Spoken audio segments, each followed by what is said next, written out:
Bismillahirrahmanirrahim. Assalamualaikum warahmatullahi wabarakatuh. Perkenalkan, saya Setion Nugroho, guru SMA Negeri 1 Demak, calon guru penggerak angkatan ke-7 Kabupaten Demak, Jawa Tengah. Pada hari ini, pada kesempatan kali ini saya akan menyampaikan tugas modul 1.4 Budaya Positif Koneksi Antar Materi 1.4A8.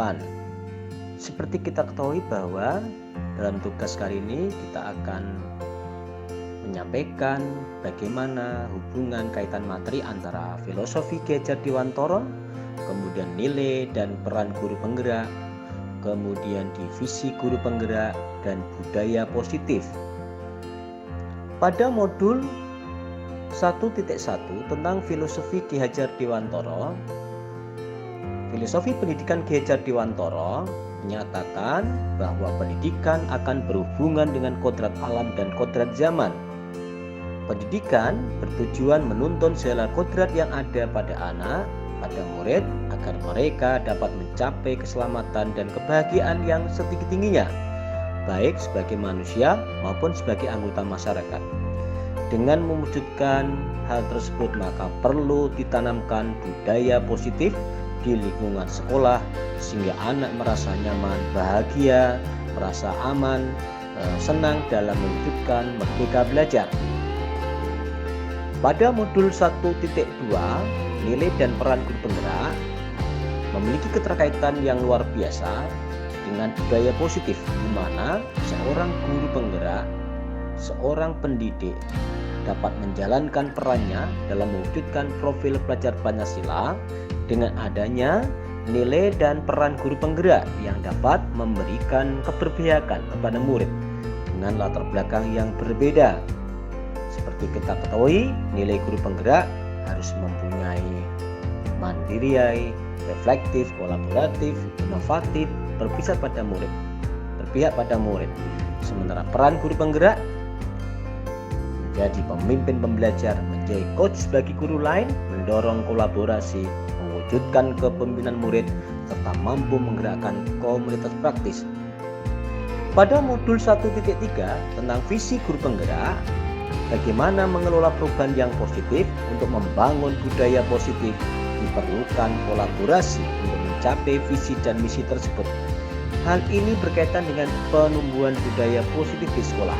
Dalam mewujudkan ini, maka diperlukan pendekatan manajemen perubahan yang berbasis kekuatan, inquiry apresiatif, dengan penerapannya tersusun dalam tahapan bagja, yaitu buat pertanyaan, ambil pelajaran, gali mimpi, jabarkan rencana, atur eksekusi. Untuk budaya positif, bagaimana kita bisa mengelola lingkungan yang positif, lingkungan yang nyaman, lingkungan dan yang aman. Nah, pada modul 1.4 tentang budaya positif, untuk mewujudkan budaya positif, peran guru di kelas dapat dilakukan dengan membuat kesepakatan kelas dengan murid, bersama dengan murid dalam mencapai visi dan tujuan bersama. Bagaimana membangun kesadaran, bagaimana memberi kesadaran kepada murid untuk menanamkan motivasi atas kesadaran secara mandiri atau motivasi intrinsik.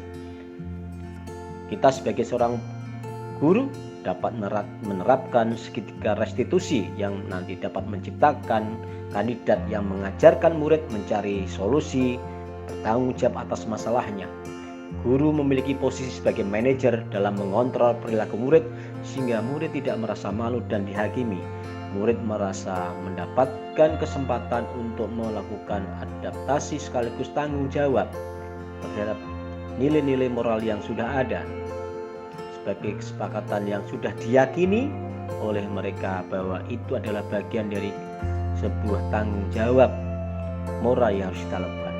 Maka harus ada beberapa hal yang terkait dengan bagaimana nanti kita melakukan tujuan pendidikan, guru penggerak, visi seorang murid impian, budaya positif, dan bagaimana kesepakatan kelas dan disiplin positif. Sebagai pelajar Indonesia, sebagai pelajar sepanjang hayat yang memiliki kompetensi global dan memiliki atau berperilaku sesuai dengan nilai Pancasila, Untuk rancangan tindakan untuk aksi nyata, bagaimanakah menanamkan dan membiasakan budaya positif dengan kesepakatan kelas dalam proses pembelajaran? Ini dipengaruhi atau dilatar belakangi bahwa pada dasar sekolah adalah berusaha menciptakan iklim pendidikan yang mampu membiasakan setiap warga, khususnya adalah peserta didik, untuk melakukan budaya positif atau kebiasaan positif. Budaya yang mengakar, budaya yang menjadi sebuah kebiasaan yang dilakukan secara kontinu dan secara sadar oleh setiap warga sekolah. Semua harus terlibat dalam pembiasaan positif tersebut, karena pembiasaan positif itu nanti merupakan budaya positif yang akan menjadi budaya sekolah. Inilah yang nanti kerap kali dengan akan membentuk habitus golden habitus di sekolah. Apa tujuannya? Tujuan untuk menumbuhkan budaya positif dengan kesepakatan kelas. Yang kedua, menumbuhkan nilai-nilai profil pelajar Pancasila tadi dalam kegiatan pembelajaran. Tolok ukur yang kita lakukan atau yang kita tentukan adalah peserta didik mampu membuat kesepakatan kelas sesuai dengan nilai-nilai profil pelajar serta mampu menjalankan kesepakatan kelas yang telah dibuat. Lini masa tindakan yang akan dilakukan. Yang pertama adalah melakukan sosialisasi kepada warga sekolah tentang budaya positif yang ada di sekolah. Dan yang kedua, guru berkolaborasi dengan peserta didik membuat kesepakatan kelas. Yang ketiga, menumbuhkan dan menanamkan pembiasaan nilai-nilai profil pelajar Pancasila dalam proses perubahan. Maka yang diperlukan bagaimana ya daya dukung yang luar biasa dari kepala sekolah, murid, kemudian guru, tenaga pendidikan, komite, stakeholder, orang tua. Dan ini memang butuh dukungan yang luar biasa agar bisa menentukan sebuah paradigma baru tentang budaya positif bagi pengembangan iklim dan budaya sekolah. Kalau kita ada kemauan, kalau kita bersama-sama, maka tidak ada yang tidak bisa kita lakukan. Salam guru hebat. Terima kasih. Assalamualaikum warahmatullahi wabarakatuh.